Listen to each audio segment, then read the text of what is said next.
I went to vet school in Saskatoon, and a large number of people that were colleagues or peers in my class were hunters. They would bring back waterfowl from the prairies and even a rabbit. I remember one night I was presented with a rabbit and asked to make rabbit paprika for dinner that night, which I did. And it was like, whoa, this is interesting, and it was part of their culture. It wasn't nobody was squeamish about it. It was just accepted. I'm Helen Swansha. I'm 66 years old a couple of days ago, and I'm a retired wildlife veterinarian. Being retired was important, but it wasn't leaving work. I am still working, and I'm focusing on projects that I felt passionate about that I really didn't have the time for in my previous work life. I also have a 10.5 acre farm, so I'm spending a lot of time in the garden and working with my animals and just relaxing, trying to reduce the pace a little bit.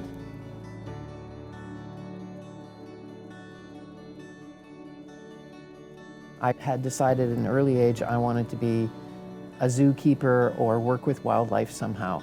It wasn't until I was a teenager that I really got exposed to the wilds of BC, and then I was taken out to a small petting zoo where I was able to bottle feed raccoons and deer, and all of a sudden this amazing world opened up.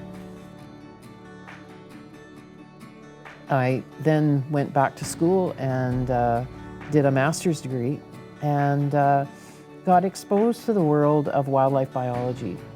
My project was on bighorn sheep in the East Kootenay, and I had some amazing mentors that were passionate about wildlife biology, and hunting became part of that, just simply because if you want funding to do research on wildlife, there really are very few avenues. Academia didn't provide funding, neither did government. It was the hunting organizations that did for me. I have not had the opportunity to hunt in the past, probably just simply because I didn't make the time, and my immediate circle did not hunt. My family and my friends were not hunters. That's evolved over time. I have, as a veterinarian, killed many, many animals, and usually for the purpose of learning something about their health. As a veterinarian, I accepted that animals should die and die humanely. I see no reason that hunting can't be included in that, and especially when animals are eaten. I think that's really important.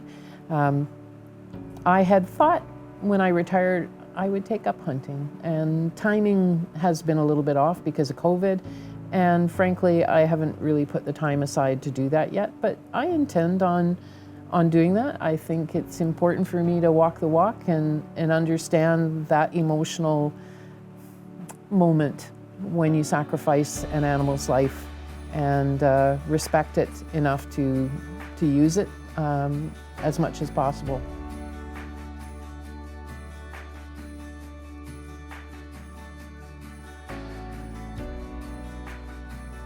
One of the luxuries I've had is the opportunity to work beside people from different cultures and different traditions.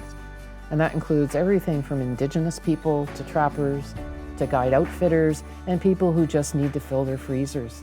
And I'd say to people that you need to walk a few miles in somebody else's shoes before you judge, and respect other people's positions so that you come from a position of understanding and not judgment. If I say I support hunting, am I what you picture? We're not as different as you may think.